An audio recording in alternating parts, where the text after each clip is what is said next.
The night was heavy with the scent of earth and old wood, the kind of oppressive stillness that hangs in the air before a storm.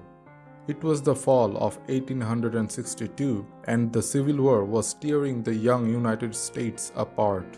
But this night, though ominous and thick with tension, held a secret few would ever know. Abraham Lincoln, the 16th President of the United States, stood at the cusp of an untold chapter in his life, one that tested not only his leadership but his very soul. At this point, the public knew Lincoln as the war president, a figure struggling to unify a fractured nation. But hidden from history was one night, a single midnight, when Lincoln faced an adversary so personal, so profound, that it would change the course of his presidency and perhaps the nation's destiny. It was near midnight when Lincoln awoke in a cold sweat, his thin, worn frame drenched. The dream had come again. In it, he was floating in a dark river, silent and vast. The water seemed to pull him toward something unseen, a place he instinctively feared. He had dreamed of this river several times before, each vision clearer, each more unsettling, but tonight there was something different. The shadows seemed alive, as if they beckoned him. Lincoln, ever the rationalist, shook it off. Dreams were just dreams, after all, even for a man burdened with the fate of the country. But just as he lay back down, a sharp knock echoed from his chamber door. "Mr. President?" came a voice, muffled but urgent. It was John Nicolay, his personal secretary. "Come in," Lincoln replied, his voice weary. The door cracked open, revealing Nicolay's pale face, shadowed by the dim light of a flickering candle. "Sir, there's a man here to see you," Nicolay whispered, glancing nervously over his shoulder as though fearing who might overhear. "He says it's a matter of life and death." Lincoln sat up, his eyebrows furrowing in confusion. "At this hour?" "I told him it was too late, but, well, sir, he insisted." "Bring him in," Lincoln said with a sigh, rubbing his eyes. "Let's see what the devil this is about." Minutes later, the man was ushered into the Oval Office, where Lincoln had now taken his seat behind the massive desk. The stranger was tall, draped in a dark, mud-splattered overcoat, his hat pulled low, concealing most of his face. His eyes glinted briefly in the candlelight, and Lincoln immediately sensed an intensity behind them. "I apologize for the intrusion, Mr. President," the man began, his voice deep and strangely hollow. "But I had no choice. There is something I must show you, something that cannot wait." Lincoln's gaze sharpened. He had encountered his fair share of eccentricities and wild claims in his years as a politician and a leader, but something about this man set him on edge.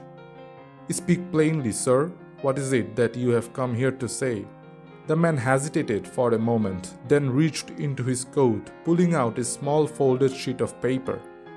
"Before I tell you more, I need you to see this." Lincoln took the paper with a raised eyebrow. Unfolding it, he found a strange detailed sketch. It depicted the White House in ruins, smoke billowing from its columns, the Capitol crumbled into dust. Beneath the image, scrawled in spidery handwriting, was a date, April 14, 1865.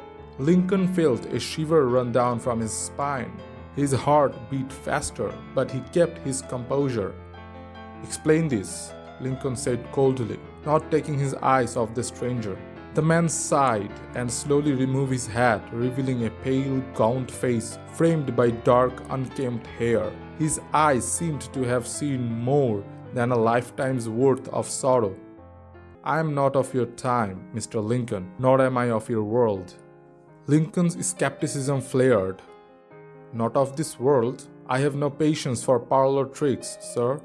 But the man held his ground. "Listen to me.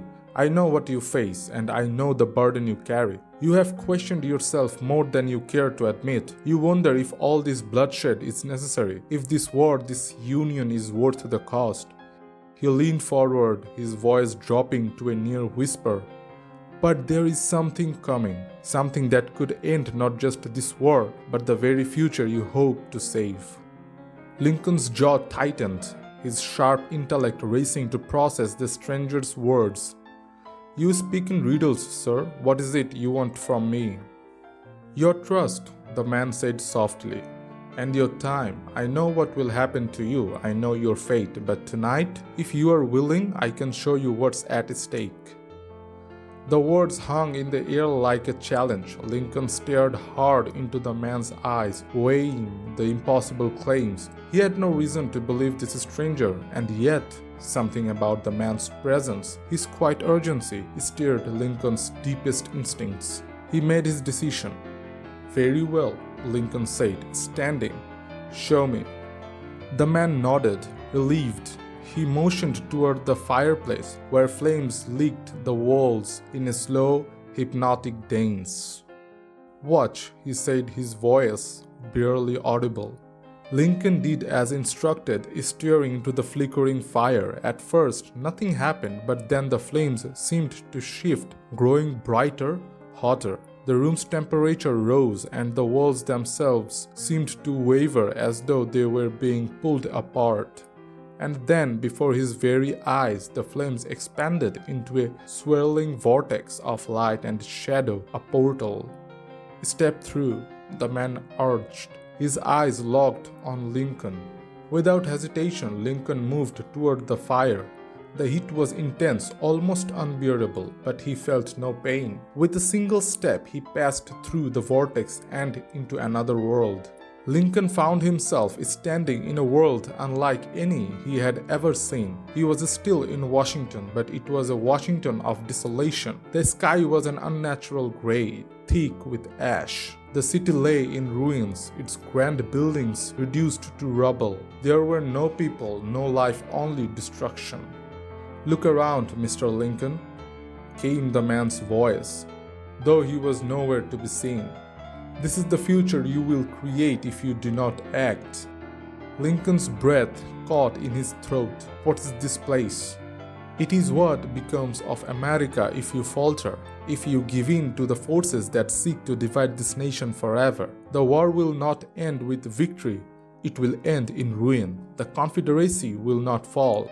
Instead, it will rise and consume the Union. What you see now is the end of everything. The words struck Lincoln like a hammer. He had always known the stakes were high, but to see the potential consequences so vividly was overwhelming. How can I stop this? Lincoln asked, his voice barely a whisper. The man's voice came again, calm but resolute. By seeing the war through to its end, by issuing the Emancipation Proclamation, by ensuring that this war becomes not just a fight for union, but for the freedom of all men. Only then will you alter the course of history. Lincoln's mind raced. He had been drafting the Emancipation Proclamation for months, but doubts had lingered.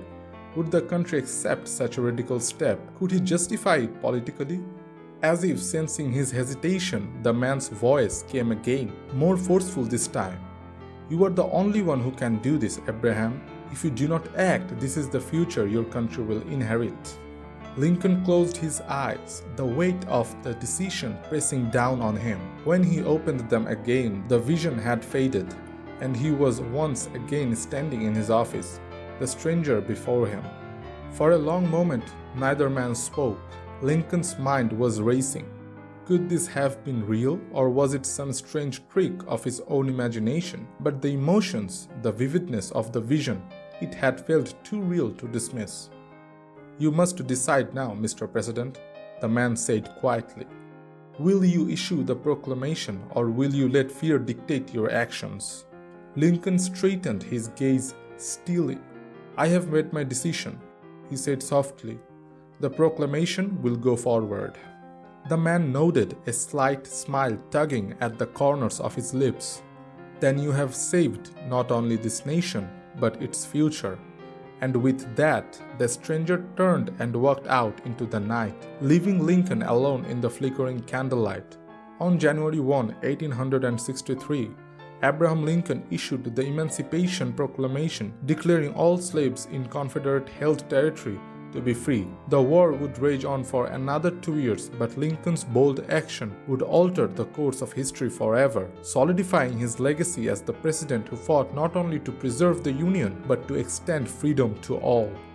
The midnight encounter was never recorded, never spoken of. It remained Lincoln's secret, locked away in the deepest corners of his mind, a reminder that sometimes the greatest battles are fought not on the battlefield but within the soul.